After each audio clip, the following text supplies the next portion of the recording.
അടിയന്തരാവസ്ഥയിൽ police നായാട്ടിനെപ്പറ്റി കവിതയും കഥയും ഉണ്ടാക്കി വിറ്റ് ജീവിച്ചുകൊണ്ടിരിക്കുന്ന ഒരു കോണോത്തിലെ എഴുത്തുകാരനെയും ഈ കുന്നംകുളം വഴി കാണാനേ ഇല്ലല്ലോ എന്ന് കുന്നംകുളം പോലീസിന്റെ ക്രൂര മർദ്ദനത്തിൽ പ്രതിഷേധിച്ചുകൊണ്ട് പ്രശസ്ത സിനിമാ താരം ജോയ് മാത്യു.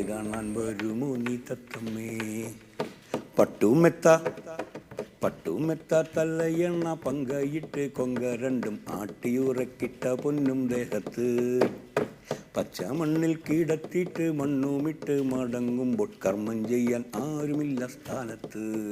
കഷ്ടം കർമ്മം ചെയ്യാൻ ആരുമില്ല സ്ഥാനത്ത്.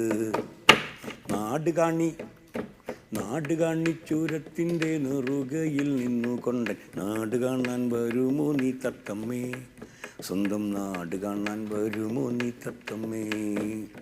നാട് നീളെ സമ്പാദിച്ച